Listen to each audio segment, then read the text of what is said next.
विश्व के लिए बेहद अहम माना जाने वाला स्ट्रेट ऑफ हॉर्मुज दुनिया का सबसे महत्वपूर्ण और संवेदनशील समुद्री जलमार्ग या कहें चोक पॉइंट है। यह जलमार्ग पूरी दुनिया की अर्थव्यवस्था के लिए जीवन रेखा है, क्योंकि यह कच्चे तेल के परिवहन का वैश्विक मार्ग है। बेहद अहम माने जाने वाले हॉर्मुज स्ट्रेट में एक बार फिर तनाव बढ़ता नजर आ रहा है। ईरान की अर्ध सरकारी एजेंसी तस्नीम के अनुसार इस जलमार्ग से गुजर रहा एक ऑयल टैंकर समुद्र में बिछाई गई माइन से टकरा गया, जिसके बाद जोरदार धमाका हुआ और टैंकर में आग लग गई। हादसे का शिकार हुआ टैंकर ईरान द्वारा निर्धारित सुरक्षित रूट को छोड़कर किसी अन्य मार्ग से गुजर रहा था, जिसके चलते वह माइन के चपेट में आ गया। यह घटना हॉर्मुज स्ट्रेट के उस हिस्से में हुई जिसे ईरानी नौसेना पहले ही खतरनाक और असुरक्षित घोषित कर चुकी है। अब बात करते हैं ईरानी समुद्री माइंस को स्ट्रेट ऑफ हॉर्मुज में कब बिछाया गया।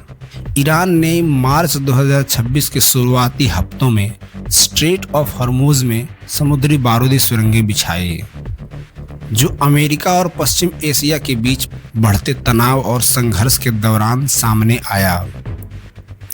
आप सोच रहे होंगे कि आखिर ईरान स्ट्रेट ऑफ हॉर्मुज में समुद्री माइंस क्यों बिछाई थी।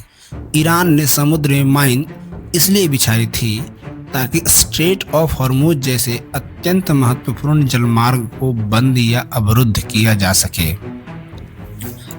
यह रणनीति अपनाकर वह अमेरिका और इजराइल जैसे दुश्मनों के युद्धपोतों और जहाज़ों की आवाजाही को वैश्विक तेल आपूर्ति बाधित करके अपनी सैन्य कमजोरी की भरपाई करना चाहता था। दुनिया का 20% कच्चा तेल इसी सकरे रास्ते से गुजरता है।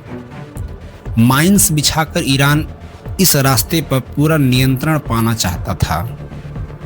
आखिर क्या होती है समुद्री माइंस और कैसे काम करती है। समुद्री माइंस या नेवल माइंस समुद्र की गहराइयों में छिपे हुए घातक हथियार हैं, जो सदियों से नौसैनिक रणनीतियों का अभिन्न अंग बने हुए हैं। ये पानी के नीचे लगाए गए विस्फोटक उपकरण हैं, जो दुश्मन के जहाज़ों, पनडुब्बियों, यहाँ तक कि मछली पकड़ने वाले नावों को नष्ट करने के लिए डिजाइन किए जाते हैं। द्वितीय विश्व युद्ध में बारूदी सुरंगें सबसे ज़्यादा प्रभावी और रणनीतिक हथियार बन गई थी। इसका एक उदाहरण ऑपरेशन स्टारवेशन था। युद्ध के अंत के करीब संयुक्त राज्य अमेरिका ने प्रशांत महासागर में एक विशाल बारूदी सुरंग बिछाने का अभियान चलाया, जिसमें जापानी जहाज़ों के रास्तों को रोकने के लिए 12,000 बारूदी सुरंगें बिछाई गई। इनसे अमेरिका ने 650 जापानी जहाज़ों को डुबोया और उनकी समुद्री गतिविधियों को पूरी तरह से रोक दिया। समुद्री माइंस मूल रूप से विस्फोटक चार्ज से लैस डिवाइस होते हैं, जो समुद्र तल पर पानी की सतह के नीचे या तैरते हुए लगाए जाते हैं। इनका आविष्कार चीन में हुआ था। आधुनिक माइंस में 100 किलोग्राम से लेकर 1000 किलोग्राम तक विस्फोटक होता है, जो एक बड़े युद्धपोत को डुबो सकता है या एक तेल टैंकर को पूरी तरह से क्षतिग्रस्त कर सकता है। इस समुद्री माइंस को जितना आसान इसे लगाना है, उसे हटाना उतना ही कठिन है। समंदर और जमीन पर बारूदी सुरंग हटाने का प्रोसेस बहुत ही खतरनाक और टेक्निकल है। ये माइंस पानी के सतह के नीचे जंजीरों से बंधी होती है। विशेष जहाज़ों द्वारा पानी में स्टील के मोटे केबल खींचे जाते हैं। इन केबल्स में कटर लगे होते हैं, जो माइंस के जंजीर को काट देते हैं। जंजीर कटते ही माइन तैरकर पानी की सतह पर आ जाती है, जिसे दूर से बंदूक की गोली मारकर विस्फोट कर दिया जाता है। समंदर में सोनार और अंडर वाटर ड्रोन से भी माइंस को काटा या फोड़ा जाता है।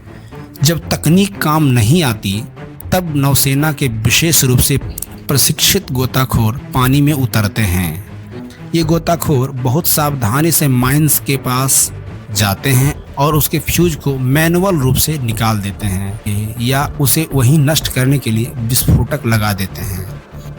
समुद्री माइंस को पूरी तरह से 100% साफ करना अत्यंत कठिन और जोखिम भरा है। फिर भी अमेरिका, रूस और चीन के पास सबसे उन्नत माइन काउंटर मेजर तकनीक और विशेष सैनिक बेड़े मौजूद हैं, जो समुद्री बारूदी सुरंगों का पता लगाने और उसे नष्ट करने में सबसे आगे हैं। सबसे बड़ी चुनौती यह है कि खुद ईरान को भी नहीं पता कि ये माइंस कहां-कहां बिछी हुई हैं। पेंटागन की रिपोर्ट के अनुसार ईरान ने हॉर्मुज क्षेत्र में इतनी हड़बड़ी और बेतरतीब तरीके से माइंस बिछाई है कि खुद ईरान के पास उनका सटीक लोकेशन या नक्शा नहीं है। लहरों के बहाव के कारण ये माइंस अपनी मूल जगह से बहकर दूर जा चुकी है। इन्हें पूरी तरह साफ करने में कितना समय लग सकता है? यदि अमेरिका या अंतर्राष्ट्रीय नौसेना इस मार्ग को पूरी तरह से सुरक्षित और साफ करना चाहे तो व्यापारिक जहाज़ों के लिए एक सुरक्षित रास्ता बनाने में 40 से 50 दिन का समय लग सकता है, जबकि पूरे जलमार्ग को 100% सुरक्षित करने में 2 से लेकर 6 महीने तक का समय लग सकता है, क्योंकि एक एक माइन को ढूंढकर नष्ट करने में औसतन 5 घंटे लगते हैं।